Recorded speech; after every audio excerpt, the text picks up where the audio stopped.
Hi everyone, let's start again. Chapter 15, A Silent Yearning. Jody, what are you doing down there? Archer had walked through the house looking for her, getting used to making himself at home.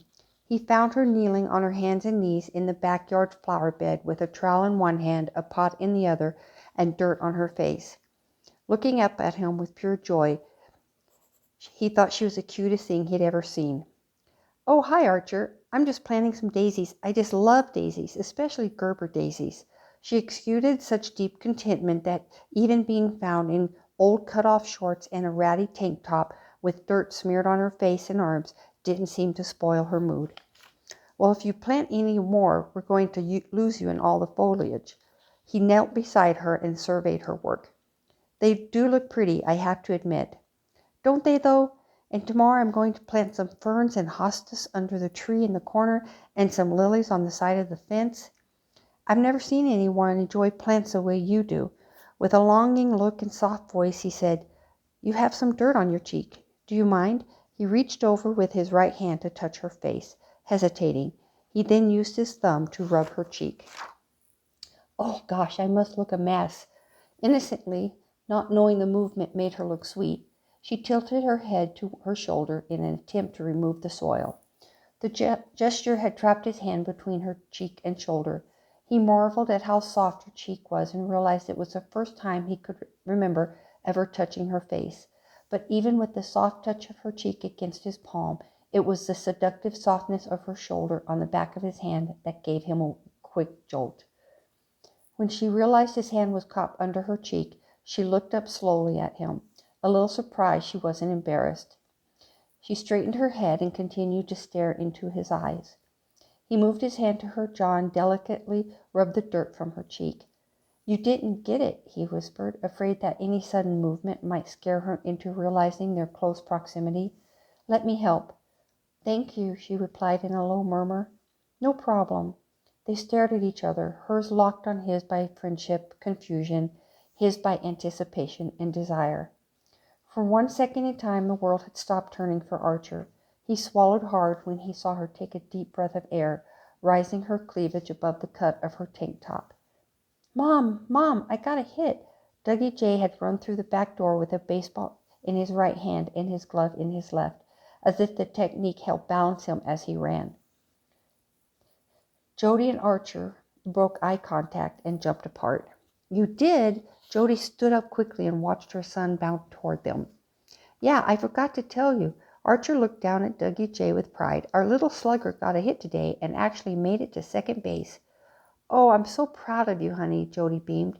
Yeah, and guess what? The coach said he thinks I'm the most improved. I think he's just a little excited. He means the coach thinks he's most improved. Well, that is special, Jody encouraged. Yeah, and next week he's going to let me bat first. Wow, maybe next week I'll go with you to the game. I'd love to see how most improved you are. Okay, can I call Dad and tell him? Dougie J asked. At the mention of Doug, Jody and Archer simultaneously and inwardly squirmed. Both were too embarrassed to ever admit to themselves that a few moments ago, when their eyes had met, they'd forgotten Doug even existed. Honey, I think your daddy isn't in the hotel right now, but we'll call him tonight, okay?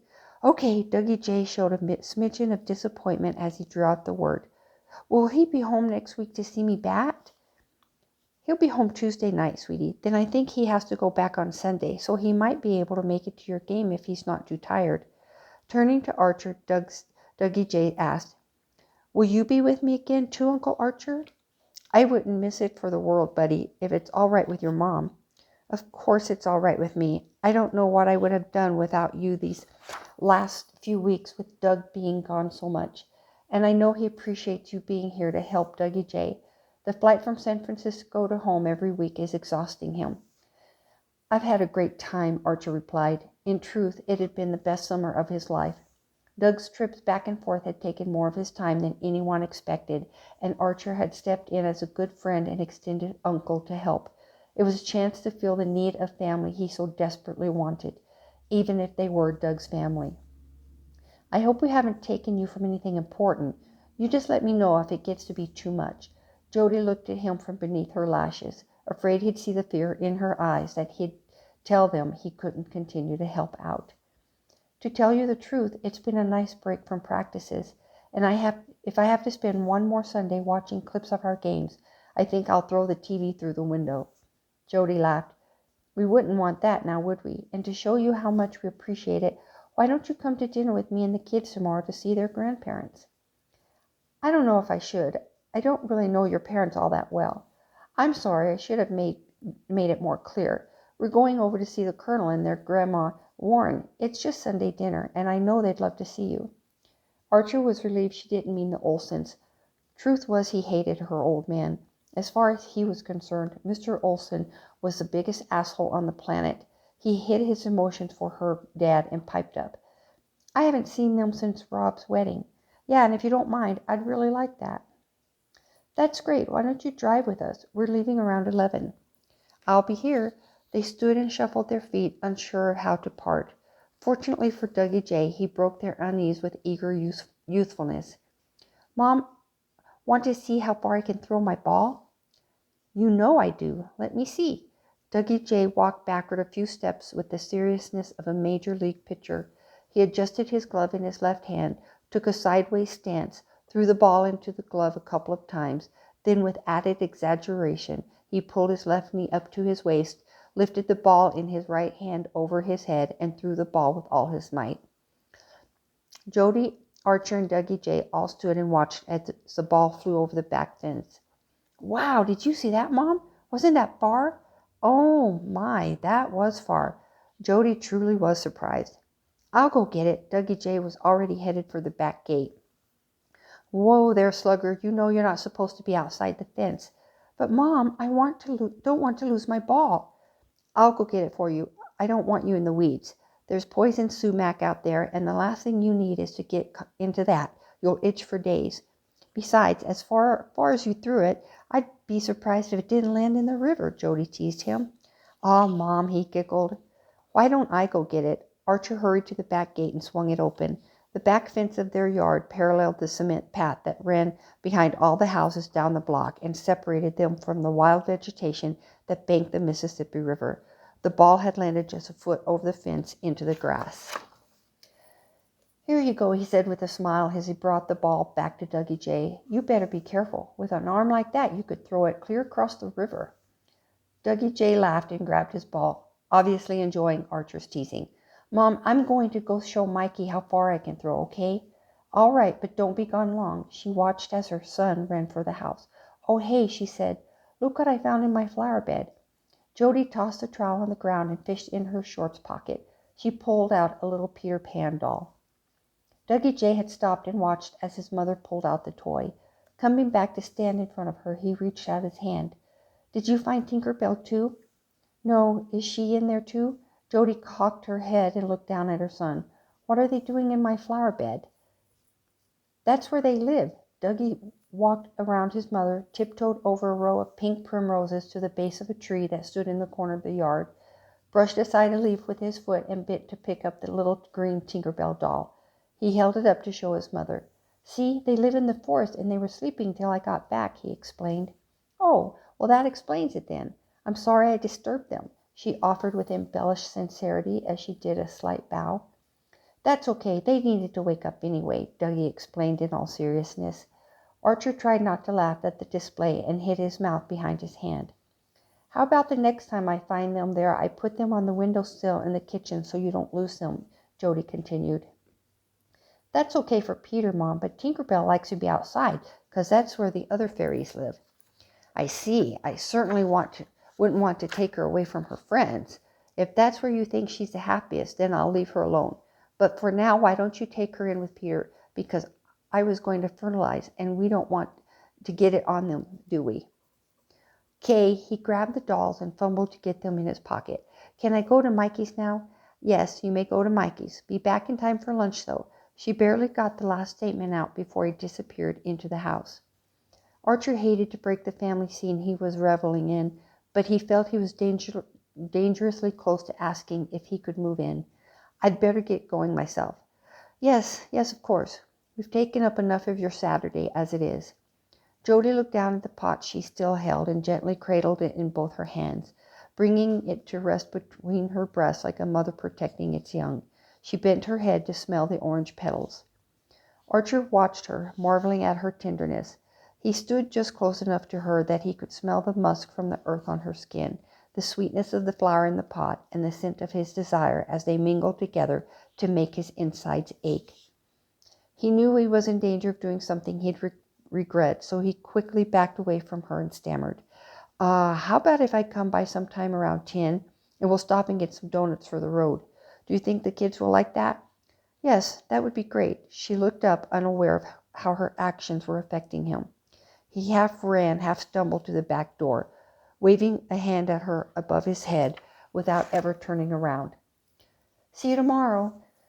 Jody watched him go through the door, standing for a moment staring at the house as if contemplating his sudden haste in wanting to leave. Dismissing it as him simply wanting to get back to his normal Saturday routine, she turned to pick up her trowel and she saw the Tinkerbell doll lying in the grass. It seemed Dougie had missed his pocket. She picked the doll up and decided she would keep the sleepy little fairy next to her for the rest of the day so she could oversee the planting. She didn't want to be accused of mistreating the fairies' home, she inwardly mused. It was how Lexi found her mother an hour later, talking to a little toy fairy like she was at a garden club discussing the latest gardening tips. Mom, you keep talking to dolls and people are going to think you're crazy. Jody chuckled and went back to enjoying her planting. Chapter 16. A Strict Military Family. There's my little darlings, Grandma Warren squealed when Jody had let everyone into the door the following day. Come here and give Grandma a hug, she continued as she made a beeline for her grandchildren. Grandma Warren called everyone darling. She always smelled of rose water and lotion. Sometimes the smell was so overpowering that Dayla and Dougie J would hold their breath when they hugged her. Lexi loved the way her grandmother smelled, though. She would hug her a little longer than anyone else and draw in a deep breath, as if to implant the smell on her memory. Archer, it's good to see you, boy. The colonel had come up behind his wife. I hope it's all right that I came. Jody invited me, and since I haven't seen you since Rob's wedding, I thought I'd tag along. You're always welcome, you know that. Grace Warren had interrupted her husband and hugged Archer around the neck, treating him as if he were one of her sons. The colonel reached around his wife and shook Archer's hand. He then turned his attention to Jody. How's the prettiest girl in Minnesota? He bent down and hugged her around the waist, giving her a quick, hard squeeze. Oh, Colonel, you say that about everyone in the family. His hugs always took the breath out of her, but she loved them. Well, now, that's not true, he feigned insult. You are the prettiest girl in Minnesota whenever I see you, and then when I see Darcy, she's the prettiest. Besides, you're the prettiest blonde in the whole state. Darcy should just be glad she's a brunette. I guess it's a good thing that Mother Warren is a redhead then, huh? She teased. Well, it looks like you found me out. He put his arm around her shoulder and drew her to his side. After giving Archer a warm motherly hug, Grace turned her attention back to Jody. Jody, where's Audra? Eager to grab the attention, Dayla chimed in. She stayed home so she could spend time with Travis. It wasn't the fact Dayla had interrupted her mother, but her obnoxious sing-song tone that had Archer gritting his teeth. He had to keep reminding himself she was just a young girl, and so it was expected she might be a little annoying at times. But for some reason, Dayla always hit his last nerve. Reminding himself it wasn't his place to correct her, even though his tongue was on the edge of doing just that, he was saved from himself when her grandfather intervened. Well, now, she's a young woman, and I'm sure she'd rather spend time with her boyfriend than a bunch of old people like us. Dayla looked disappointed that her news didn't get the reaction she was hoping for. She turned to her grandmother and quickly changed the subject. Grandma, did you make my favorite cake for dessert? Yes, you know I did. Come on in, kids. Let's go get lunch on the table. Jody, why don't you and Archer go wait out back with the colonel until lunch is ready? I know he's been wanting to show you the garden anyway. Are you sure you'd rather not have me help you in the kitchen? No, I have my grandkids for that. Colonel, take them on back and I'll call you when we're ready. She turned and, sandwiching herself between her grandchildren, raised her arm and guided them down the hall. Onward ho, girls. Doug Jr., you come on too, and I'll let you fill the glasses.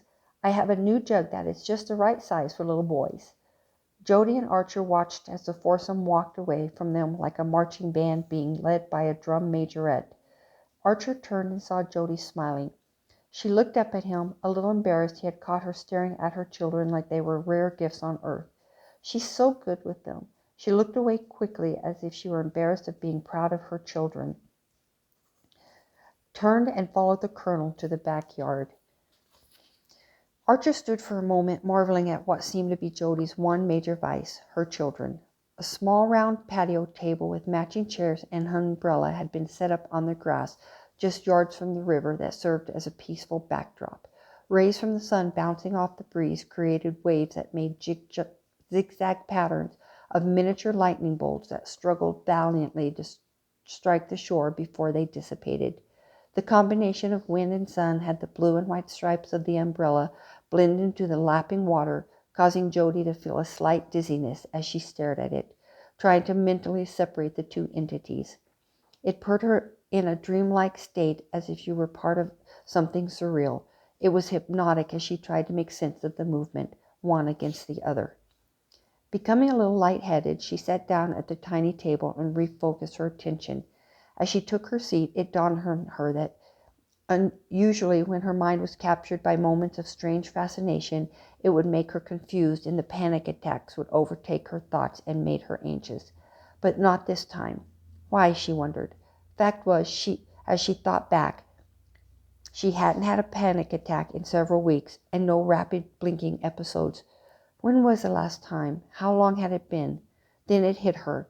She hadn't had a panic attack since Doug had been traveling. The idea that he could be a cause of her anxiety was so foreign to her mind that she couldn't quite grab hold of the possibility. Like trying to focus on a light particle behind closed eyelids. The thought was just out of her mental reach. Her temples started to throb in that familiar way they had of doing whenever she couldn't quite make sense of something. Her breathing started slowly increasing just thinking about it, as if she were suffocating in her own insecurities. Suddenly, like a life preserver thrown to her drowning mind, the colonel brought her world back to the present. "Jody, how is Doug doing in California? He sure has been traveling a lot lately." It was just the interruption she needed, thankfully. Quickly, without missing a beat, she answered him. "He seems to be doing really well. He told me last night that it may take him longer than they'd expected to get the merger finalized, so he may have to keep flying out there for a couple of more months still." She was fidgeting, rubbing her palms against her thighs as she were trying to clean mud off of them. Her focus may have been brought back to the current moment, but her subconscious was playing havoc with her equilibrium. Archer was watching her as she continued to furiously rub her thighs. Her eyes had a distant look like someone trying to see a long distance away. He could tell she was becoming agitated and wondered what had upset her. She looked over and saw him watching her and quickly stopped fidgeting. She turned away from him and reached for the mint julep the colonel was passing her. "This looks great. No one can make a mint julep like you, Colonel." Her transformation from nervous restlessness to a calm, self-contained woman was so quick, Archer wondered if he imagined it. "The secret is you have to break up the mint leaves and then soak them in the bourbon for about half an hour. My dad taught me that when I was just knee-high to a grasshopper." The colonel continued, oblivious to anything that had affected his daughter-in-law or Archer's intense study of her. "Archer, how have you been, my boy?" Archer answered his question without taking his eyes off Jody. "Good, Colonel, really good. I've been helping Jody out with the kids while Doug has been gone." "Yes, he's been a lifesaver." Looking straight ahead as if her peripheral vision were blinded by her self-consciousness, Jody pretended she couldn't see Archer staring at her. "Good thing it's your off-season." The colonel took a sip of his drink like it was life-saving nectar after days of drought. "Yes, but I still have practice about twice a week." "No matter. I know Doug appreciates whatever time you can give." He jiggled his glass of ice and watched the light green liquid swirl in melody to the clinking. Uncomfortable with Archer scrutinizing her, Jody got up and walked to the boundary of the lawn. "Colonel, is this your vegetable garden?" she said over her shoulder. "Yep. When Been babying that piece of land all summer and barely got a thing to show for it. Jody studied the long rectangular piece of worked plot. There were some vegetables she recognized, but most of it was an indistinguishable netting of leaves and new blossoms, as if the Colonel had stood back and just thrown seeds to the wind. It was a caliph-free of vines. There's a word I haven't used a lot. As a caliph-free of vines, bamboo shoots, tomato cages, and plants all vying for space. She couldn't quite make out where one ended and another began. I suppose I should have picked a different spot to plant, one that wasn't so close to the woods. Jody silently agreed as she spotted the creeping Charlie, witchgrass, and sedges that were encroaching on the border of the garden, and while the trees above let just enough filtered light through the leaves to allow the garden to grow. Grace, her footsteps cushioned by the soft, pliable ground, walked up and stood beside Jody. She slipped her arm around Jody's waist and whispered, "Don't you let him fool you none. He doesn't care no more for that garden than the birds and the bees. He thinks he has me fooled telling him he's coming out here to water the garden, but I know it's just so he can smoke a cigar and get a beer out of that cooler." Jody turned her head and smiled down at her mother-in-law. "You don't mind?" "Goodness, no. A man needs some diversion once in a while. Give him the freedom to smoke a cigar, and he gives me the freedom to buy a new dress. It lets them think they're in charge." She chuckled as she looked over her shoulder to make sure the men couldn't hear her. The Colonel and Archer were sitting in quiet friendship, drinking their mint juleps and gazing out at the stillness of the day. They hadn't paid any attention to Grace talking to Jody, but by some unseen connection, her mere mention of cigars had somehow planted a seed in the Colonel's mind from 12 feet away. He reached in his pocket and brought out a cigar. Extending his hand, he offered it to Archer. "Would you like a stogie, son?" Before Archer could respond, Grace answered for him. "Oh, no, you don't, you two. I came down here to tell you lunch is almost ready. You two come on up to the house now." The Colonel and Archer turned in unison with wide-eyed surprise, feigning innocence. Taking the cigar back and tucking it inside his shirt pocket, the Colonel acted like nothing out of the ordinary had happened. "We'll save this for later," he said to Archer with a wink. "It doesn't do any good to argue with a woman, son. Besides, it lets them think they're in charge." Archer swallowed his laugh along with a drink from the julep, almost choking in the process. "Yes, sir," he finally said. "I'll remember that." The lunch was a medley of Southern cuisine with Grace's famous potato salad recipe she'd served at every function for the last 40 years, ham steak, black-eyed peas, and buttermilk biscuits.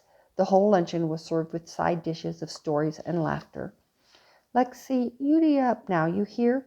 Grace told her granddaughter. "You're much too thin." "Oh, Grandma, I'm not too thin.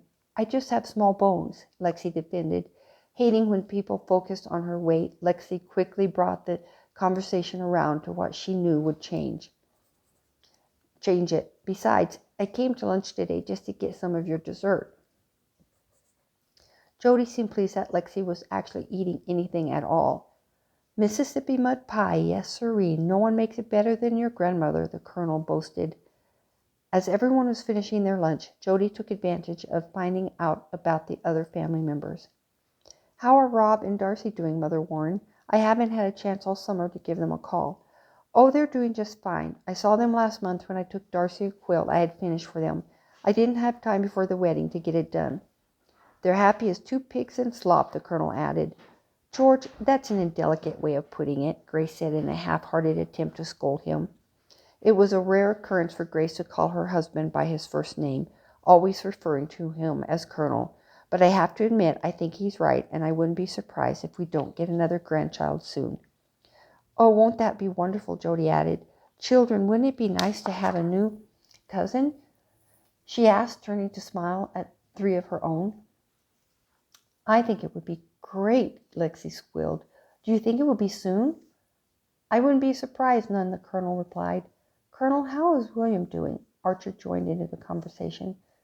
"He's still at Ramstein Air Base," the Colonel answered. "Is he going to be able to come home soon?" "Well, now, Bobby boy is making the military a career, you know." The Colonel was the only one who called his second son by his childhood nickname. Who's Bobby boy? Dougie J wanted to know.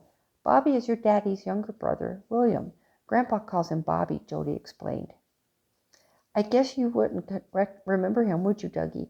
Grace said, looking at her grandson. You couldn't have been more than 3 when he left. He had just turned 3 when Bob was deployed. Where is Ramsing, Grandpa? Dela asked. That's in Germany, way across the ocean. Everyone could tell that the subject of William was making Grace melancholy, so the colonel quickly changed the subject. So, tell me about this boyfriend of Audra's. Is he the young man we met last fall? Yes, Dela interjected with a face that looked like she'd just bitten into a lemon. They're always kissing and everything. He seemed like a nice enough young man, although we didn't really get to talk to him much that day. Do you like him, Lexi? The colonel had always been protective of anyone dating his granddaughters. He's okay, I guess. Lexi looked down at her plate like she'd just seen a bug run under her ham. Jody noticed Lexi's attitude had quickly changed from happy to reserved when Travis was mentioned. As she watched Lexi's gaze go down, she saw the colonel's eyebrows go up in concern. Jody tried to quickly cover up Lexi's change in attitude, leery of why it changed, hoping the colonel wouldn't start asking questions she wasn't prepared to answer. She needed time to talk to Lexi alone about what she knew of Travis, so she quickly exclaimed, You know Audra graduates this coming year. There was a slight pause while everyone tried to understand the shift in the emotional atmosphere. Grace covered the minute pause in conversation with a question that trailed into a story. Does she have any plans for her senior trip? I know it's a ways away, but I remember Robbie's senior trip, and I tell you, if we weren't a nervous wreck the entire time he was gone. Do you remember that, Colonel? He went down to Fort Lauderdale with a bunch of his friends, and I think it was the longest week of my life. I was just glad he was the last of our children to graduate because I couldn't have handled another week like that. Why? What happened, Grandma? Her grandmother's story had brought Lexi out of her temporary gloominess. He hadn't been gone no more than a day or 2 when we'd get a call in the middle of the night. It must have been 2 or 3 in the morning. Well, you know, anytime you get a call at that time of the morning, you just know it's bad news. I pick it up, half asleep, and Robbie's on the other end of the line, and I can tell right away he's upset. I tell you, I never woke up so fast in my life. I start asking Robbie what's wrong, but there was so much noise in the background with music and kids yelling on all that I couldn't understand a word he was saying. After about 5 minutes or so, with me thinking the worst, like he had been in an accident or mugged or some other horrible thing, the phone line suddenly went dead. The children were enraptured. What did you do, Grandma? Dela asked excitedly. First I tried to wake up your grandpa, but all he did was mumble something about Robbie being a grown man or some other such nonsense, and then he went back to sleep, snoring almost immediately. Everyone laughed as she tried sneering at her husband, but instead it came out looking like a pucker of lips that only enhanced the river of deep red lipstick lines. I got out of bed and started searching for the house for Robbie's schedule, the numbers of his friend's family, but I couldn't remember who he said he was going with. I almost started to call the operator and ask for every hotel in Fort Lauderdale. I was on the verge of panic and was about to call the Fort Lauderdale police when Robbie called back. He had moved to another part of the restaurant so I could hear him and was finally able to tell me what was wrong.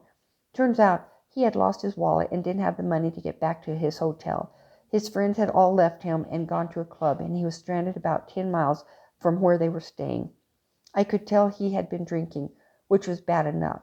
But when I found out all he wanted was for us to send him more money, at that moment I didn't know if I was more relieved that he was okay or angry at him for worrying me out of a year of my life. Lexi had come alive with mirth.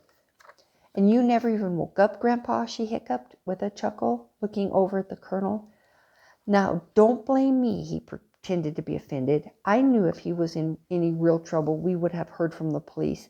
Besides, he always knew that if he did anything wrong, that I would have tanned his hide. Really, Grandpa? Dougie J. asked with worried eyes. Now, don't let your grandpa fool you, Dougie J.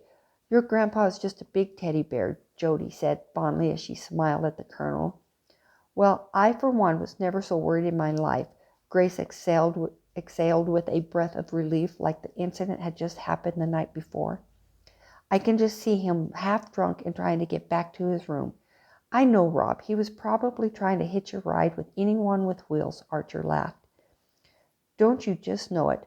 My Rob is a good boy, but when he was that age he didn't have a lick of common sense, Grace interjected. Just be glad he hadn't decided to go to Cancun for his senior trip. If he had called from Mexico in the middle of the night, I bet might have actually lost a couple of minutes of sleep, the Colonel teased. Oh, Grandpa, Lexi sighed heavily, enjoying the story and all the laughing. The Colonel looked over at Jody with a smile as he forked another piece of ham steak into his mouth. Well now, Jody, you know what I'm talking about. Didn't you and Doug go to Cancun for your honeymoon? Jody was busy wiping potato salad from Dougie's face, listening to the story, enjoying the laughter, and not prepared to defend her husband like she'd done for the past 18 years. She answered the question without thinking. Oh, no, I didn't go. Doug went to Cancun with a bunch of his friends. She stopped fussing with Dougie when she realized what she had just let slip and noticed the entire group had gone quiet. She looked up at a circle of confused and frowning faces. Well, I mean, he'd had that trip planned before we were married, she defended. He had just graduated college, and with the wedding plans and all, he needed some downtime, some time to regroup. I totally supported him, and I understood completely. Besides, he always promised to take me on a honeymoon when we could see ourselves clear. But then the kids were born and his career started taking off, and, well, we just haven't gotten around to it yet. She looked around the table at each set of eyes, all revealing different emotions.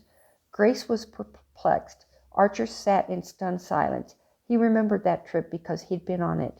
They had taken it a month after Jody and Doug were married. No one knew it was supposed to be their honeymoon. He suddenly felt very ashamed and wasn't sure why. Dayla looked confused. The Colonel's face was slowly turning red with each passing second as the circumstances started forming in his mind. She had never seen him get angry and was afraid he was going to explode. Lexi finally broke the awkwardness with a stunned question. Mom, you never went on a honeymoon? No, but like I said, we've just never been able to seem to find the time to go. I didn't really mind though, really, she stammered. With teeth so clenched it made his jaws look square, the Colonel said in a way that made it feel like an interrogation. I seem to remember giving Doug $1,000 for that honeymoon. Are you telling me he took a bunch of friends and you stayed home? Well, Colonel, Doug used that money to help pay off the wedding and put the security deposit down on our first apartment. I see. You were so hard up that Doug used it as a deposit for your first apartment, and yet he still somehow found the money to go to Cancun without you? George, now's not the time, Grace pleaded. The Colonel looked sternly at Archer like he stood in proxy for Doug. Jody watched the glare the Colonel was aiming at Archer, who looked like he'd just run over the family dog. She was becoming frightened as the Colonel got angrier and angrier by the second. What had she done? She frantically searched her mind, trying to find a solution that wouldn't backfire on Doug, and thereby on herself. Children, Grace quickly jumped up from the table, anxious to quell the situation. Did you bring your swimsuits? The river is nice and warm. Why don't you go on and get changed, and I'll bring some lemonade to you in a little bit. We'll have dessert after you've had a swim. Dayla and Dougie J shouted in unison. Yay! They got out of their chairs so fast Dougie almost knocked his over. They ran to the back bedroom to change. Aren't you going to go too, Lexi dear? Grace asked. Lexi looked between her mother and grandfather, but stuck in that uncomfortable world of adults and children, she seemed frozen to her chair. The decision to not push her limited boundary into adulthood was apparent as she got up from the table in unsure fashion and walked slowly away to find Dayla and Dougie J. Colonel, why don't you help me clear the table, and I'll let Jody and Archer go watch the children. Grace seemed desperate to stop what appeared to be her husband's transformation from jovial to anger. She started stacking dishes so fast she almost dropped the entire pile. She looked at her husband. He didn't get angry often, and fact was he had hardly ever yelled at the boys when they were growing up. But when he did lose his temper, he could become as hard as any father who suddenly finds himself disappointed in one of his children. She had only seen it once before, and that was when William had taken the family car without permission and crashed it into a pole, breaking his arm. She had had to intervene then, too, she remembered. Grace knew that her husband was not a strict man, that deep down he was really very gentle, and the times he had actually ever disciplined their boys could be counted on one hand. After lingering in the bathroom as long as she could, hoping everyone was already outside and wouldn't see her in her swimsuit, Lexi walked by the kitchen door on her way to the river and heard the angry voice of her grandfather. She stopped in her tracks and tiptoed to the edge of the door where she could hear and not be seen. Now, George, it doesn't do any good to get upset over something that happened almost 19 years ago. Grace, in all my years, you know I've never been disappointed in my boys, but this goes beyond anything I could ever imagine Doug doing. I don't care if it was 19 years ago. I'm so angry I could chew nails. Well, what do you think you can do about it now? It will only upset Jody. You need to calm down so it doesn't ruin what's left of the day. It's going to take me a long time to calm down, Grace. I mean, for the love of God, what kind of man does that? Takes his buddies on a trip and leaves his new bride at home? I don't know, George. I just don't know. I would have never imagined he would do something like that either. The only saving grace is Jody was so young and so in love she probably never gave it a second thought, not even thinking it was the height of insult and inconsideration to her. No, George, don't kid yourself. She knew. Every woman dreams of their honeymoon. No, I'm telling you now, she knew, and she felt the slight. She's probably felt it all this time and has just kept it so deeply buried that it's become nothing more than a scar on her heart. Lexi heard her grandfather grunt as if he were in pain. She turned and silently headed back down the hall to the bathroom with the echo of her grandmother's words following her every step. A scar on her heart, a scar on her heart. The thought was too painful for her to deal with. The disappointment she felt in her father, the indignation coming from her grandfather, her ache for her mother.